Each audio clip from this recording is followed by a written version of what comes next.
ಶ್ರೀ ಗುರು ಬಸವಲಿಂಗಾಯ ನಮಃ. ಈ ದಿನ ಹಡಪದ ಅಪ್ಪಣ್ಣನವರ ಒಂದು ವಚನವನ್ನು ನಾವು ನೋಡೋಣ. ನುಡಿದರೆ ಗುರುವಾಗಿ ನುಡಿಯಬೇಕು, ನುಡಿದರೆ ಗುರುವಾಗಿ ನುಡಿಯಬೇಕು, ನಡೆದರೆ ಪರವಾಗಿ ನಡೆಯಬೇಕು, ನಡೆಯದೆ ಪರವಾಗಿ ನಡೆಯಬೇಕು, ಕುಳಿತರೆ ಲಿಂಗವಾಗಿ ಕುಳಿತಿರಬೇಕು, ಕುಳಿತರೆ ಲಿಂಗವಾಗಿ ಕುಳಿತಿರಬೇಕು, ಇದ್ದರೆ ಜಂಗಮವಾಗಿ ಇರಬೇಕು, ಇದ್ದರೆ ಜಂಗಮವಾಗಿ ಇರಬೇಕು. ಈ ನಾಲ್ಕರ ಹೊಂದಿಗೆಯನ್ನರಿಯದವರು, ಈ ನಾಲ್ಕರ ಹೊಂದಿಗೆಯನ್ನರಿಯದವರು ಎಷ್ಟು ದಿನವಿದ್ದರೂ ಫಲವೇನು ಹೇಳ, ಎಷ್ಟು ದಿನವಿದ್ದರೂ ಫಲವೇನು ಹೇಳ. ಬಸವಪ್ರಿಯ ಕೂಡಲ ಚನ್ನಬಸವಣ್ಣ. ಬಸವಪ್ರಿಯ ಕೂಡಲ ಚನ್ನಬಸವಣ್ಣ. ಇಲ್ಲಿ ಹಡಪದ ಅಪ್ಪಣ್ಣನವರು 12ನೇ ಶತಮಾನದಲ್ಲಿ ಗುರು ಬಸವಣ್ಣನವರ ಆಪ್ತ ಕಾರ್ಯದರ್ಶಿಯಾಗಿದ್ದರು. ಅವರು ಬಸವಣ್ಣನವರ ಜೊತೆಗೆ ಅಂದರೆ ನೆರಳಾಗಿ, ಬಸವಣ್ಣನವರ ನೆರಳಾಗಿ ಕೊನೆಯವರೆಗೆ ಇದ್ದವರು ಯಾರಂದರೆ ಹಡಪದ ಅಪ್ಪಣ್ಣನವರು. ಅಂತಹ ಬಸವಣ್ಣನವರ ಕಾರ್ಯದರ್ಶಿಯಾದಂಥ ಹಡಪದ ಅಪ್ಪಣ್ಣನವರು ಇಲ್ಲಿ ಒಂದು ವಚನವನ್ನು ನಮಗೆ ಕೊಡಮಾಡ್ತಾರೆ. ಅವರು ನುಡಿದರೆ ಗುರುವಾಗಿ ನುಡಿಯಬೇಕು. ಅಂದರೆ ಸಾಮಾನ್ಯವಾಗಿ ನಾವು ನುಡಿತಾ ಇರ್ತೇವೆ, ಮುಂಜಾನೆಯಿಂದ ಸಂಜೆ ಮಟ್ಟ ಸಾಕಷ್ಟನ್ನು ನುಡಿತಾ ಇರ್ತೇವೆ. ಅವು ಯಾವುದೂ ಒಂದು ಪ್ರಯೋಜನಕ್ಕೆ ಬರೋದಿಲ್ಲ, ಯಾವ ಒಂದು ಹಿತಕರವಾಗಿರೋದಿಲ್ಲ, ಒಂದು ಕೇಳಿದವರಿಗೂ ಹಿತ ಆಗಿರಲ್ಲ, ಅದನ್ನು ಕೇಳಿಸ್ಕೊಂಡವರು ಅದನ್ನು ಅನುಭವಿಸಿದವ್ರಿಗೂ ಹಿತ ಆಗಿರೋದಿಲ್ಲ. ಏನೋ ಹಾಗೆ ಸುಮ್ಮನೆ ಬಾಯಿ ಕೊಟ್ಟದಾನ ದೇವರು, ಮಾತು ಕೊಟ್ಟದಾನ ಅಂತ ಏನೇನೋ ನಾವು ನುಡಿತಾ ಇರ್ತೇವೆ. ಇಲ್ಲಿ ಹಡಪದ ಅಪ್ಪಣ್ಣನವರು ಏನು ಹೇಳ್ತಿದ್ದಾರೆ ಅಂದರೆ ಗುರುವಾಗಿ ನುಡಿಯಬೇಕು. ಹೇಗೆ ಒಬ್ಬ ಗುರು ಒಂದು ಮಾರ್ಗದರ್ಶನವನ್ನು ಮಾಡುವಂಥ ಗುರು ಯಾವ ರೀತಿ ಮುಖ್ಯ ಅಂಶಗಳನ್ನು ಹೇಗೆ ಅಲ್ಲಿ ಪ್ರಸ್ತುತಪಡಿಸ್ತಾನೋ, ವಿದ್ಯಾರ್ಥಿಗಳಿಗೆ ಇರಬೇಕು, ಶಿಷ್ಯನಿಗೆ ಇರಬೇಕು, ಅವರಿಗೆ ಯಾವುದು ಪ್ರಯೋಜನ ಆಗ್ತೈತಿ ಅದನ್ನಷ್ಟೇ ಕಲಿಸ್ತಾ ಇರ್ತಾನೆ, ಅವ ಹೇಳ್ತಾ ಇರ್ತಾನೆ, ಬೋಧನೆ ಮಾಡ್ತಾ ಇರ್ತಾನೆ. ಹಾಗೆ ಅನೇಕ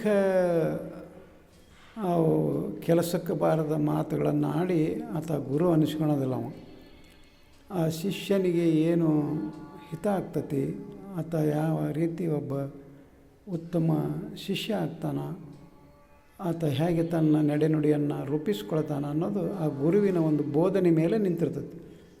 ಹಾಗೆ ಅನೇಕ ಗುರುಗಳ ಬೋಧನೆಗಳನ್ನು ನಾವು ನೋಡ್ತಾ ಬಂದಿದ್ದೀವಿ. ಹೇಗೆ ಒಬ್ಬ ಗುರು ಒಂದು 2 ನಿಮಿಷ ಮಾತಾಡಿದ್ರೂ ಅವರು ಮಾತನಾಡಿದಂತೂ ಒಂದು ಜೀವನ ಪರ್ಯಂತ ನಮಗೆ ಒಂದು ದಾರಿ ದೀಪ ಆಗಿರ್ತಾವೆ.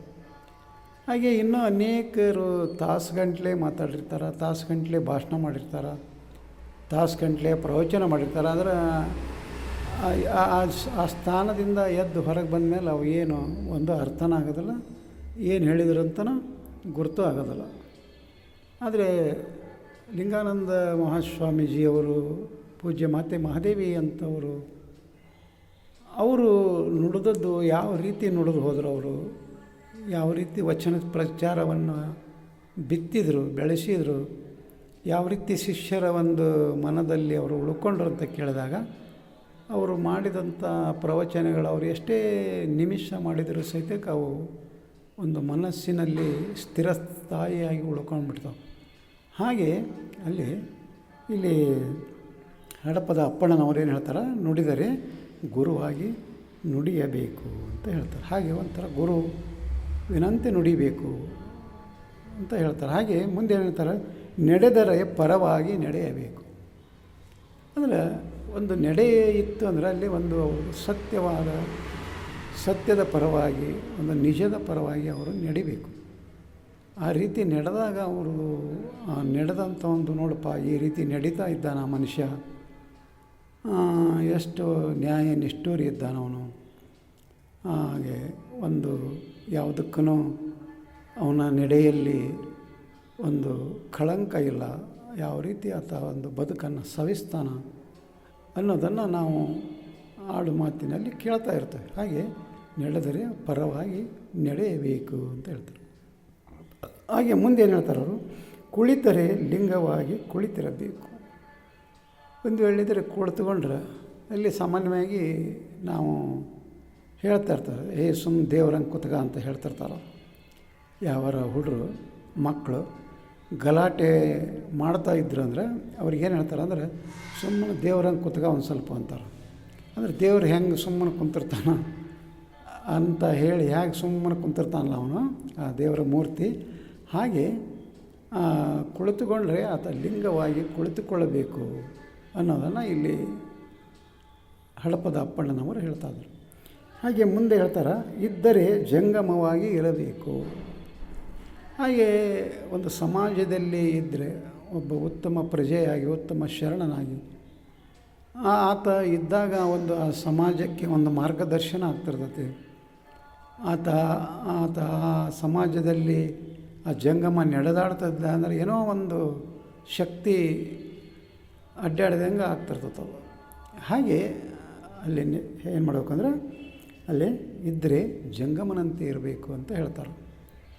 ಹಾಗೆ ಮುಂದೆ ಏನು ಹೇಳ್ತಾರೆ ಅವರು, ಈ 4 ಹೊಂದಿಗೆಯನ್ನರಿಯದವರು ಅಂದರೆ ನಾಲ್ಕು ಏನು ಈ ಹೊಂದಾಣಿಕೆಗಳೇನಿದಾವಲ್ಲ, ಒಂದಕ್ಕೊಂದು ಪೂರಕವಾಗಿ ಏನಿದ್ದಾವಲ್ಲ, ಇವುಗಳನ್ನು ಎಲ್ಲ ಅರಿತಿರಬೇಕು ಅಂತ ಹೇಳ್ತಾರೆ ಅವರು.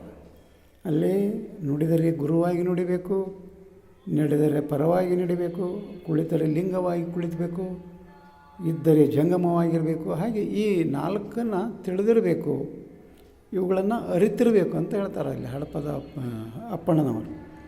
ಒಂದು ವೇಳೆ ಇವು ಯಾವುದೂ ಆತನಲ್ಲಿ ಇರಲಿಲ್ಲ, ಆ ಮನುಷ್ಯನಲ್ಲಿ ಇವು ಯಾವ ಗುಣಗಳು ಆತನಲ್ಲಿ ಅಳವಟ್ಟಿರಲಿಲ್ಲ ಅಂದರೆ, ಎಷ್ಟು ದಿನವಿದ್ದು ಫಲವೇನು ಹೇಳ ಬಸವಪ್ರಿಯ ಕೂಡಲ ಚೆನ್ನ ಬಸವಣ್ಣ ಅಂದರೆ, ಎಷ್ಟು ದಿನ ಬದುಕಿದ್ರೇನು, ಒಂದು 100 ವರ್ಷ ಬದುಕಿದ್ರೇನು, 90 ವರ್ಷ ಬದುಕಿದ್ರೇನು, 110 ವರ್ಷ ಬದುಕಿದ್ರೇನು, ಇಲ್ಲ ಭಾಳ ವರ್ಷ ಬದುಕಿದವ, ಏನು ಮಾಡ್ಬೇಕಾದ ಪ್ರಯೋಜನ ಏನು?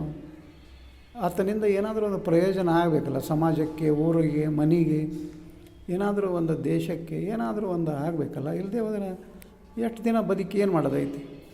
ಹಾಗೆ ಎಷ್ಟೋ ಜನ ಆಯುಷ್ಯ ತುಂಬ ಕಳೆದಿರ್ತಾರೆ, ಮುದುಕರಾಗಿರ್ತಾರೆ, ತಲೆ ನಡಕ್ತಿರ್ತೈತಿ. ಆಮೇಲೆ ಒಂದು ನಾಡಕ್ಕೆ ಹೋಗಿ 9 ನಾಡ್ತಾರೆ. ಹಾಗೆ ಏನೋ ಹಾಗೆ ಸುಮ್ಮನೆ ಒಂದು ನಮೂನಿ ವಯಸ್ಸು ಕಳೆದಿರ್ತಾ ಇರುತ್ತೋ ಅವರಲ್ಲಿ ಯಾವುದೇ ಥರದ ಒಂದು ಜ್ಞಾನ ಅಳವಟ್ಟಿರಲ್ಲ. ಅದೇ ರೀತಿ ಕೆಲವು ಜನರು ಏನಿರ್ತಾರೆ, ಕಡಿಮೆ ವಯಸ್ಸಿನಲ್ಲಿ ಅವರು ದೇಹತ್ಯಾಗ, ಅವರು ಇಲ್ಲಿಂದ ಈ ಭೂಲೋಕವನ್ನು ಬಿಟ್ಟು ಹೋಗಿದ್ರು ಅಂದರೂ ಸಹಿತಕ್ಕೆ ಅವರು ಕೊಟ್ಟಂಥ ಒಂದು ಕೊಡುಗೆ ಅದು ಕೊನೆಯವರೆಗೂ ಇರ್ತೈತಿ, ಎಲ್ಲರಿಗೂ ಒಂದು ಮಾರ್ಗದರ್ಶನ ಆಗ್ತದೆ. ಹಾಗೆ ಸುಮ್ಮನೆ ಇವು ಯಾವುವು ಇಲ್ಲ ಅಂದರೆ, ಗುರುವಾಗಿಲ್ಲ, ಪರವಾಗಿಲ್ಲ, ಲಿಂಗವಾಗಿಲ್ಲ, ಜಂಗಮವಾಗಿಲ್ಲ, ಇವೆಲ್ಲ ಇದ್ರೆ ಏನು ಪ್ರಯೋಜನ? ಎಷ್ಟು ದಿನ ಬದುಕಿದ್ರಿ ಏನು? ಭೂಮಿಗೆ ಭಾರ ಅಂತ ಏನು ಹೇಳ್ತಿದಾರಲ್ಲ, ಹಾಗೆ ಒಂದು ಭೂಮಿಗೆ ಭಾರ ಆಗಿ ಬದುಕೋ ಬದಲಿ ಇಲ್ಲಿ ಹಡಪದ ಅಪ್ಪಣ್ಣನವರು ಏನು ಹೇಳ್ತಾರೆ ಅಂದರೆ ಈ ಒಂದು ಸಮಾಜಕ್ಕೆ, ಒಂದು ರಾಜ್ಯಕ್ಕೆ, ಒಂದು ರಾಷ್ಟ್ರಕ್ಕೆ ಒಬ್ಬ ಉತ್ತಮ ಪ್ರಜೆಯಾಗಿ ಬದುಕಬೇಕು, ಏನಾದರೂ ಒಂದು ಕೊಡುಗೆಯನ್ನು ಕೊಡಬೇಕು ಅನ್ನೋದನ್ನು ಇಲ್ಲಿ ಹಡಪದ ಅಪ್ಪಣ್ಣನವರು ಹೇಳ್ತಾರೆ. ಹಾಗಾದರೆ ಅಂತಹ ಒಂದು ಜ್ಞಾನ ನಾವು ನಮ್ಮಿಂದನೂ ಈ ಸಮಾಜಕ್ಕೆ ಏನಾದರೂ ಮುಟ್ಟಬೇಕಲ್ಲ, ಬಂದದ್ದಕ್ಕೆ ಇದರ ಋಣವನ್ನು ತೀರಿಸಬೇಕಲ್ಲ ಅನ್ನುವಂಥ ಒಂದು ಮನೋಭಾವ ನಮಗೆ ಬರಬೇಕಾಗಿತ್ತಂದ್ರೆ ನಾವು ಮತ್ತೆ ಅಲ್ಲಿ ಏನು ಮಾಡಬೇಕು, ವಚನಗಳ ಮೊರೆ ಹೋಗಬೇಕಾಗ್ತದೆ, ವಚನಗಳನ್ನು ಓದಬೇಕಾಗ್ತದೆ, ವಚನಗಳನ್ನು ಓದಿ ಪಚನ ಮಾಡಿಕೊಳ್ಬೇಕಾಗ್ತದೆ. ಆವಾಗ ಅಂತಹ ಒಂದು ಜ್ಞಾನ ನಮಗೆ ಪ್ರಾಪ್ತಿಯಾಗ್ತದೆ. ಅದಕ್ಕೋಸ್ಕರ ವಚನಗಳನ್ನು ಓದೋಣ, ಪಚನ ಮಾಡಿಕೊಳ್ಳೋಣ ಅಂತ ಹೇಳುತ್ತಾ ಈ ವಚನಕ್ಕೆ ವಿರಾಮ ಕೊಡ್ತಾ ಇದ್ದೇನೆ. ಶರಣು ಶರಣಾರ್ಥಿ.